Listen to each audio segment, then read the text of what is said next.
ओम शांति। आज 25 नवंबर 2025 के मंगलवार के प्रातः मीठी मीठी मधुवन मुरली के बाप दादा के मधुर ईश्वरीय महावाक्य सुनते हैं। मीठे मीठे प्यारे प्यारे बाप दादा ने कहा, मीठे बच्चे, आत्मा को सतो प्रधान बनाने का फुरना फिक्र रखो, कोई भी खामी कमी रह ना जाए, माया गफलत ना करा दे। मीठे बच्चे, आत्मा को सतो प्रधान बनाने का फुरना रखो, कोई भी खामी रह न जाए, माया गफलत ना करा दे। प्रश्न है, तुम बच्चों के मुख से कौन से शुभ बोल सदा निकलने चाहिए? तुम बच्चों के मुख से कौन से शुभ बोल सदा निकलने चाहिए? उत्तर है, सदा मुख से यही शुभ बोल बोलो कि हम नर से नारायण बनेंगे, कम नहीं। हम ही विश्व के मालिक थे, फिर से बनेंगे। लेकिन यह मंजिल ऊंची है, इसलिए बहुत बहुत खबरदार रहना है। अपना पोता मेल देखना है, एम ऑब्जेक्ट को सामने रख पुरुषार्थ करते रहना है, हार्ट फेल नहीं होना है। ओम शांति। बाप बैठ रूहानी बच्चों को समझाते हैं, यहाँ जब याद की यात्रा में बैठते हो तो भाई बहनों को कहो कि तुम आत्म अभिमानी हो बैठते हो और बाप को याद करो। यह स्मृति दिलानी चाहिए। तुमको अभी यह स्मृति मिल रही है, हम आत्मा हैं, हमारा बाप हमको पढ़ाने आते हैं, हम भी कर्मेंद्रियों द्वारा पढ़ते हैं, बाप भी कर्मेंद्रियों का आधार ले इन द्वारा पहले पहले यह कहते हैं कि बाप को याद करो। बच्चों को समझाया गया है कि यह ज्ञान का मार्ग है, भक्ति मार्ग नहीं कहेंगे। ज्ञान सिर्फ एक ही ज्ञान सागर पतित पावन ही देते हैं। तुमको पहले नंबर का पाठ यही मिलता है कि अपने को आत्मा समझ बाप को याद करो। यह बहुत ज़रूरी है और कोई भी सत्संग में किसी को कहने आएगा भी नहीं। भल आजकल आर्टिफिशियल बनावटी संस्थाएं बहुत निकली हैं। तुमसे सुनकर कोई कहे कि परंतु अर्थ समझा न सके, समझाने का अकल नहीं आएगा। यह तुमको ही बाप कहते हैं कि बेहद के बाप को याद करो तो विकर्म विनाश हो जाएंगे। विवेक भी कहता है यह पुरानी दुनिया है। नई दुनिया और पुरानी दुनिया में बहुत फर्क है। वह है पावन दुनिया, ये है पतित दुनिया। बुलाते भी हैं, हे पतित पावन आओ, आकर हमको पावन बनाओ। गीता में भी अक्सर है, मामे कम याद करो। देह के सर्व संबंध त्याग अपने को आत्मा समझो। यह देह के संबंध पहले नहीं थे। तुम आत्मा यहाँ आती हो पार्ट बजाने। गायन भी है, अकेले आए अकेले जाना है। इसका अर्थ मनुष्य नहीं समझते, अब तुम प्रैक्टिकल में जानते हो। हम अभी पावन बन रहे हैं याद की यात्रा से व याद के बल से। ये है ही राजयोग बल, वह है हठ योग जिससे मनुष्य थोड़े समय के लिए तंदुरुस्त रहते हैं। सतयुग में तुम कितना तंदुरुस्त रहते हो, हठ योग की दरकार नहीं। यह सब यहाँ इस छीछी दुनिया में ही करते हैं। ये है ही पुरानी दुनिया। सतयुग नई दुनिया जो पास्ट हो गई है, उसमें इन लक्ष्मी नारायण का राज्य था, यह किसी को भी पता नहीं है। वहाँ हर एक चीज़ नई है। गीत भी है ना, जाग सजनियाँ जाग, नवयुग आया आज। तो सतयुग है नया युग, पुराना युग है कलयुग। अभी इसको कोई सतयुग तो नहीं कहेंगे, अभी कलयुग है। तुम सतयुग के लिए पढ़ते हो, ऐसा पढ़ाने वाला तो कोई भी नहीं होगा जो कहे कि इस पढ़ाई से तुमको नई दुनिया में राज्य पद मिलेगा। बाप के सिवाय और कोई बोल न सके। तुम बच्चों को हर बात की स्मृति दिलाई जाती है, गफलत नहीं करनी है। बाबा सबको समझाते रहते हैं, कहाँ भी बैठो धंधा आदि करो, अपने को आत्मा समझ के करो। धंधे धोरी में ज़रा मुश्किलात होती है, तो जितना हो सके टाइम निकाल याद में बैठो, तब ही आत्मा पवित्र होगी, और कोई उपाय नहीं। तुम राजयोग सीख रहे हो नई दुनिया के लिए। वहाँ आयरन एज्ड आत्मा जा न सके, माया ने आत्मा के पंख तोड़ डाले हैं। आत्मा उड़ती है ना, एक शरीर छोड़ दूसरा लेती है। आत्मा है सबसे तीखा रॉकेट। तुम बच्चों को यह नई नई बातें सुनकर वंडर लगता है। आत्मा कितना छोटा रॉकेट है, उसमें 84 जन्मों का पार्ट नुधा हुआ है। ऐसी बातें दिल में याद रखने से उमंग आएगा। स्कूल में विद्यार्थियों की बुद्धि में विद्या याद रहती है ना, तुम्हारी बुद्धि में अब क्या है? बुद्धि कोई शरीर में नहीं है, आत्मा ही मन बुद्धि सहित है। आत्मा ही पढ़ती है, नौकरी आदि सब कुछ आत्मा ही करती है।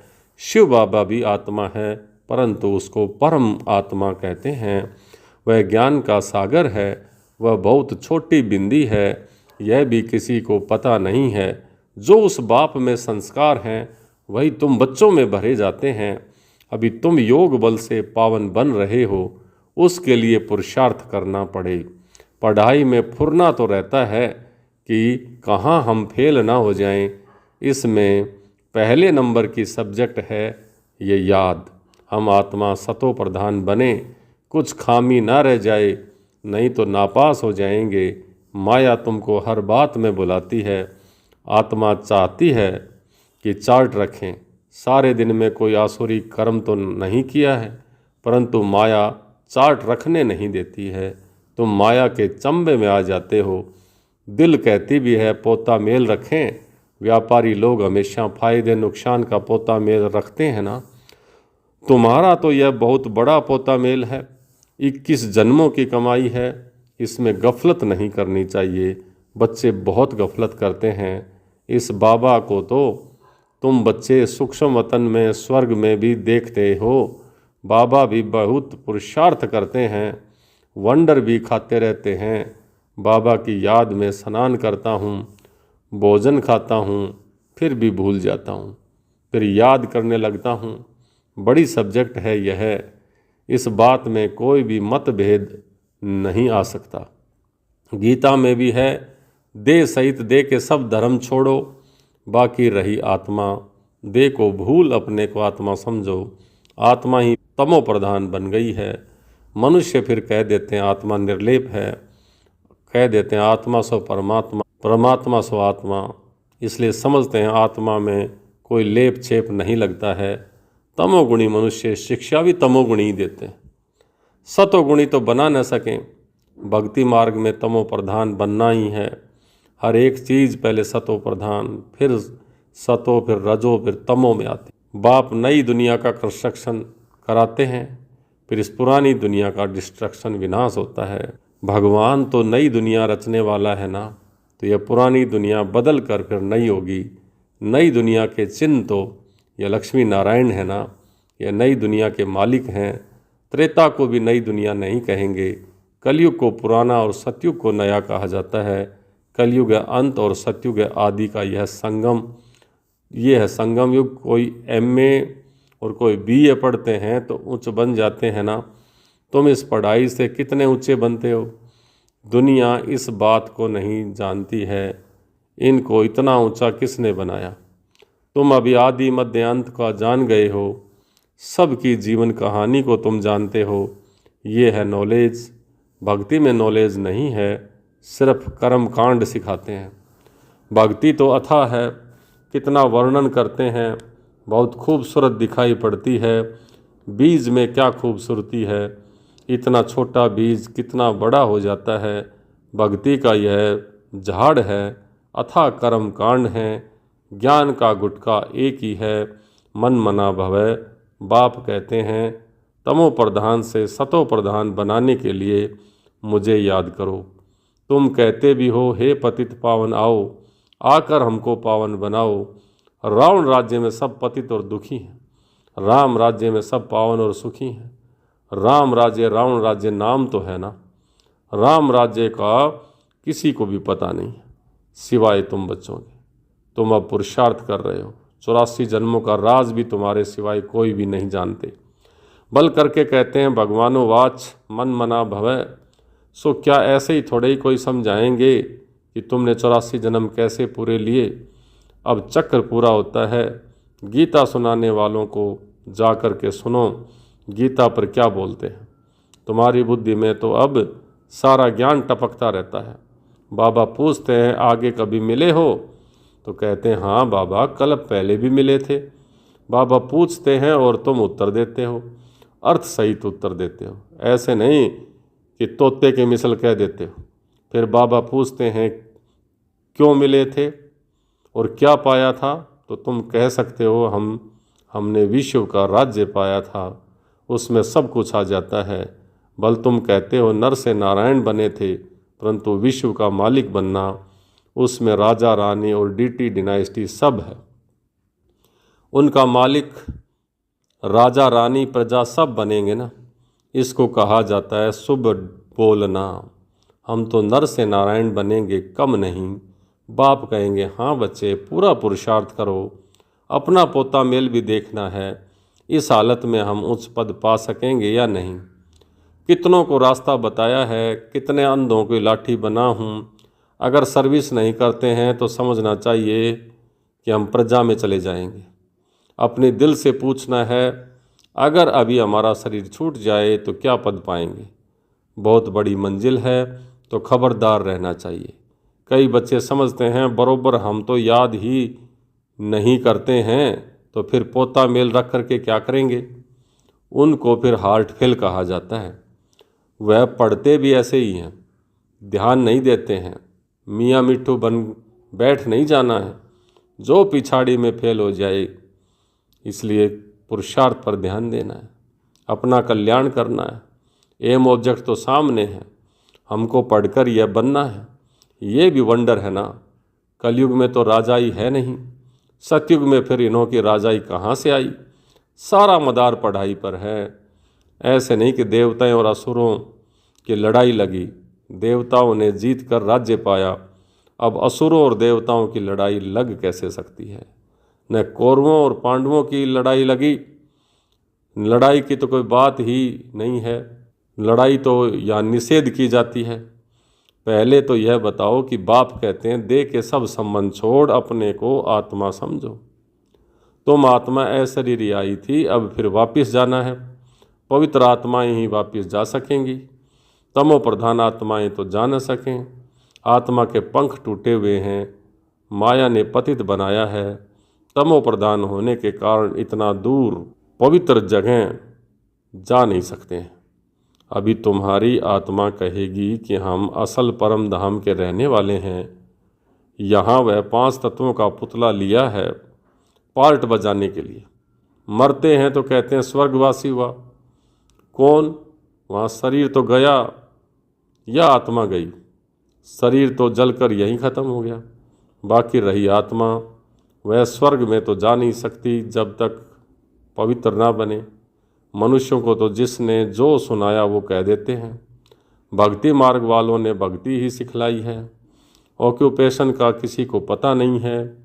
शिव की पूजा सबसे ऊंच कहते हैं, ऊंचे से ऊंचा शिव है, उनको ही याद करो, सिमरण करो।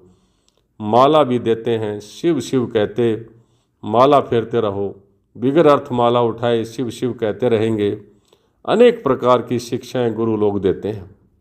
यहाँ तो एक ही बात है, बाप खुद कहते हैं मेरे को याद करने से तुम्हारे विक्रम विनाश होंगे। शिव शिव मुख से कहना नहीं है, बाप का नाम ही बच्चा थोड़ी सिमरण करता है। ये है सब गुप्त, किसी को भी पता नहीं है कि तुम क्या कर रहे हो। जिन्होंने कल्प पहले समझा होगा वही समझेंगे। नए नए बच्चे आते रहते हैं, वृद्धि को पाते रहते हैं। आगे चल ड्रामा क्या सिखलाता है सो साक्षी होकर के देखना है। पहले से ही बाबा साक्षात्कार नहीं कराएंगे कि यह होगा, फिर तो आर्टिफिशियल हो जाए, बनावटी हो जाए। इसलिए यह बड़ी समझने की बातें तुमको समझ मिलती है। भक्ति मार्ग में बेसमझ थे, जानते हो ड्रामा में भक्ति की भी नूंद है। अभी तुम बच्चे समझते हो हम इस पुरानी दुनिया में रहने वाले नहीं हैं। स्टूडेंट को यह पढ़ाई बुद्धि में रहती है, तुमको भी मुख्य पॉइंट्स बुद्धि में धारण करनी है। नंबर 1 बात अलफ पक्का करो, तब आगे चलो, नहीं तो फालतू पूछते रहेंगे। बच्चियां लिखती हैं फलाने ने लिख करके दिया है कि गीता का भगवान शिव है। यह तो बिल्कुल ठीक है, भले ऐसे कहते हैं, परंतु बुद्धि में कोई बैठता थोड़ी ही है। अगर समझ जाएं कि बाप आया है तो कहें कि ऐसे बाप से हम जा कर के मिलें और वर्षा लेवें। एक को भी निश्चय नहीं बैठता है, फट से एक की भी चिट्ठी नहीं आती है। बल करके लिखते भी हैं कि नॉलेज बड़ी अच्छी है, परंतु इतनी हिम्मत नहीं होती है जो समझें कि वाह वाह ऐसा बाबा जिसने हमें इतना समय, जिससे हम इतना समय दूर रहे, भक्ति मार्ग में धक्के खाए, अब वह बाप विश्व का मालिक बनाने आए हैं। तो भाग भाग करके आए ना, आगे चल निकलेंगे। अगर बाप को पहचानना है, ऊंचे से ऊंचा भगवान है, तो उसका बनो ना। समझानी ऐसी देनी चाहिए जो कपाट ही खुल जाएं। अच्छा मीठे मीठे सिकल दे बच्चों प्रति माता पिता बाप दादा का याद प्यार और गुड मॉर्निंग। रूहानी बाप की रूहानी बच्चों को नमस्ते। हम रूहानी बच्चों की रूहानी बाप दादा को याद प्यार, गुड मॉर्निंग और नमस्ते। धारणा के लिए मुख्य सार पहला, धंधा आदि करते आत्मा को पावन बनाने के लिए समय निकाल याद की मेहनत करनी है। कोई भी आसुरी काम कभी नहीं करना है। दूसरा, अपना और दूसरों का कल्याण करना है। पढ़ाई पढ़ना और पढ़ाना है। मियाँ मिट्ठू नहीं बनना है। याद का बल जमा करना है।